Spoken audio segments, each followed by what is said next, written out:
Okay, picture this. A world leader arrested in his own home by a foreign power.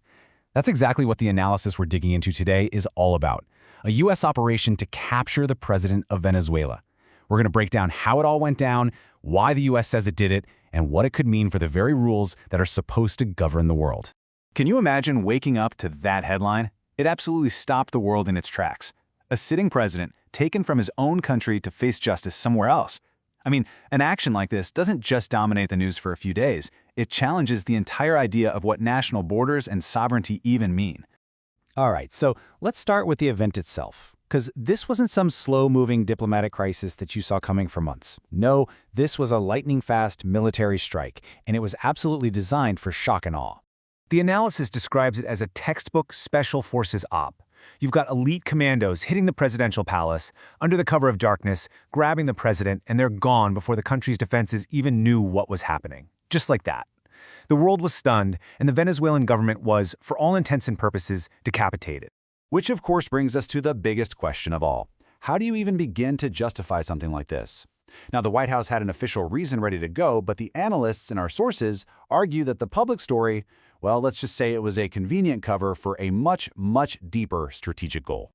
So, let's really dig into that justification. We need to look at the official story that the world was told, and then we're going to put it right up against what analysts believe were the real motivations behind this incredibly drastic move. And here you can see the two narratives, side by side. The official line? Hey, this was just a simple law enforcement operation. We were just bringing an indicted drug trafficker to justice. But the analysis we're looking at says, yeah, no, that was just a public excuse. The real goal was way bigger. This was step one of a full-scale plan for a complete regime change in Venezuela. So why Venezuela? Why then? Well, the expert analysis really boils it down to three core reasons. First up, national security. The idea was to push rivals like Russia and China out of what the U.S. considers its backyard. Second, you've got this combined humanitarian and domestic reason, help the Venezuelan people, sure, but also stop the flow of drugs into the U.S. And third, and this is a big one, a powerful economic motive, getting back valuable assets for American oil companies. So, if grabbing Maduro was just the opening act, what was the endgame? It becomes pretty clear that the operation wasn't just about putting a guy in handcuffs, it was about laying the groundwork to basically manage an entire nation.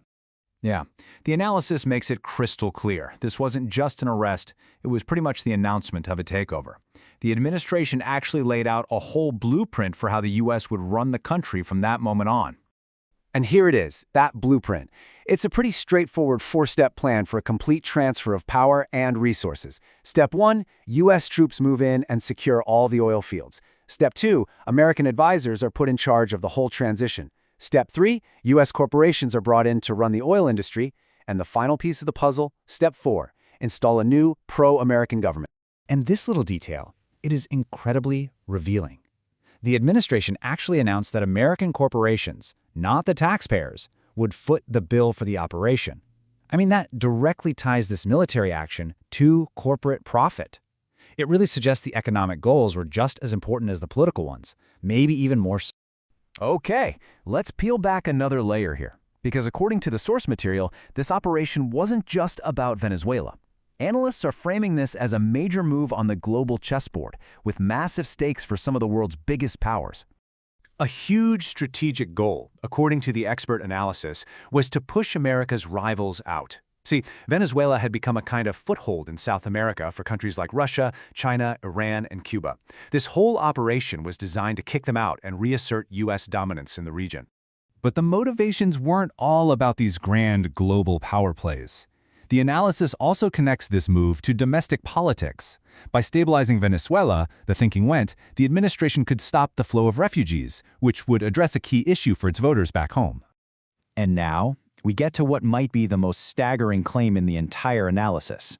By controlling Venezuela, which happens to have the world's largest proven oil reserves, the United States could potentially influence almost half of the entire world's oil supply. Just think about that. A single military operation could fundamentally reshape the global energy map. And when you control the energy, you control a lot. So you have to be asking, was any of this actually legal? I mean, an action this bold really pushes the boundaries of international law. So let's take a look at the arguments, both for and against, as laid out by legal expert in our sources. As you can see, it's a really complex and heated debate. The U.S. justification basically rested on a few key ideas: that drug trafficking is a form of attack on America, that Maduro wasn't a legitimate leader anyway, and that, hey, presidential immunity isn't an absolute shield.